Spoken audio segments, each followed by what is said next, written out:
What is going on, everyone? This is Eric coming at you from just outside of Hartford, Connecticut. And today we're going to continue the rant series with individual teams as I discuss why I despise the Green Bay Packers.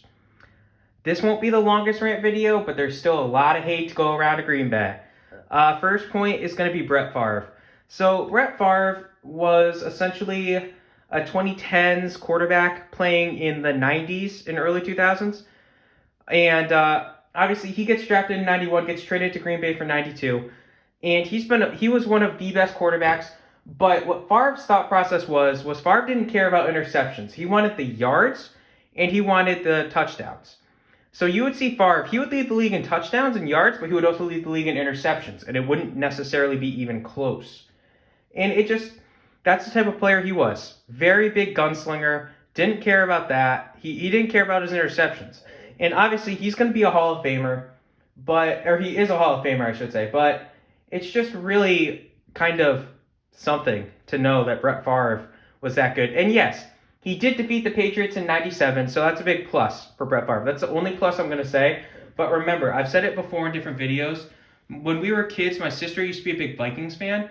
So for a while, the Vikings were my number 2 team. And of course, that happened to coincide with Favre still being a very good player. And so he would scorch the Vikings, and he also scorched the Eagles time and time again. So, Aaron Rodgers. Here's a number for you. Here's a stat for you, I should say. From 1992 through 2020, the Packers have only had 2 starting quarterbacks. Obviously, Favre and Rodgers. How much more time does Rodgers have as their quarterback one? If 2020 has anything to say, a few more years at minimum. Rodgers had an MVP season in 2020. So, Rodgers, I have no real beef with Aaron Rodgers. He's not the same player Favre is, or was. But Aaron Rodgers deserved his own bullet point just because the Packers have seemingly just gotten so lucky with quarterbacks. And, of course, Rodgers also won a Super Bowl himself against the Pittsburgh Steelers, which is another plus because I'm not a big fan of Pittsburgh.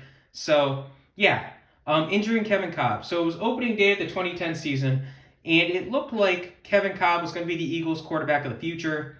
And unfortunately, against the Packers go and they injured Kolb. It wasn't a malicious hit. It wasn't intentional. But Kolb going down meant backup Michael Vick took the starting job. And you guys know my opinion on Michael Vick. I'm not a big Michael Vick fan. I said it before when I discussed the Atlanta Falcons. And I don't like Michael Vick, obviously, for what he did off the field. I wanted to see Kolb get his shot. He had been a backup for 2 years. He looked good.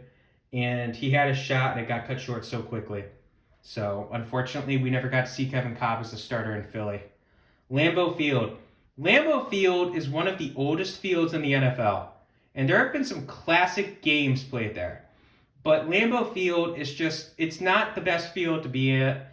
It's an outdoor stadium. And yes, that's an advantage. I understand you want your home field advantage. That's fine with me. But I just had to mention it as a point because of the Lambeau Leap. So excessive celebration became a penalty, I think, in the 2000s. And the NFL made sure to leave an exception for the Lambeau Leap. So thought process originally was, oh, that's kind of ridiculous. Why can only the Packers do that? So you'll see it now where teams they'll score a touchdown in Green Bay and they'll leap up into the stands. And you don't get an excessive celebration penalty for it. Because the Lambeau Leap is essentially part of the heritage of the NFL at this point. And it's just one of the more overrated celebrations, in my opinion, and other people's opinions. You see so many people just leap into the stands. It gets irritating after a while. And Eagles have done it. Vikings have done it. Bears have done it. Name me a team that's played in Lambeau. They've done it at some point or another. But it's just kind of irritating. The nickname Packers. I just never liked that nickname. To me, it was the most bland nickname in the NFL.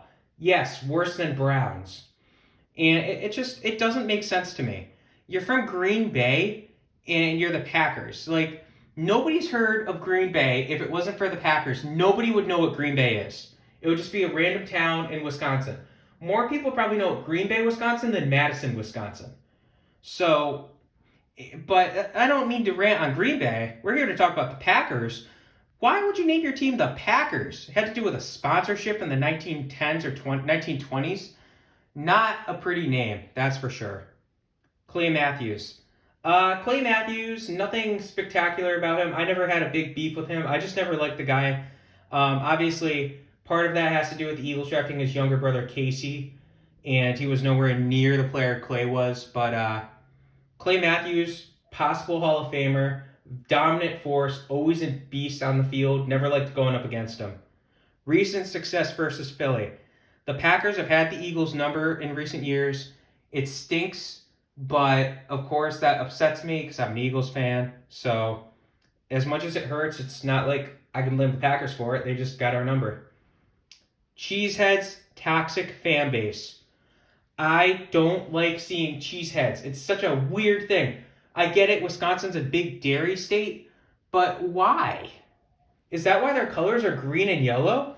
I understand yellow is cheese, but isn't green moldy cheese? So are you guys celebrating moldy cheese? And then toxic fan base. You can ask Patrick at some point if you really want to. There was a guy in our school who was a big Packers fan. All the guy would do was talk trash about any team he could. And he would say, oh, well, the Packers have a Super Bowl ring more recently than, Eagles or the Patriots for a while, or the Giants or whoever, and it just really, really got annoying for the longest time. It really got bad, and we had a class with this guy senior year of high school, and the teacher was a big Cowboys fan, so he and I would be talking sports a lot, and then this Packers fan would butt in all the time and just start talking trash, and it got really annoying really fast, and of course, that was the year the Packers slaughtered the Eagles and they took the game off TV because it was such a massacre. So I heard about that. But good thing to say about the Packers. 4th and 26. That's all I'm going to say. 4th and 26. Hope you guys enjoyed this video. Have a good rest of your day.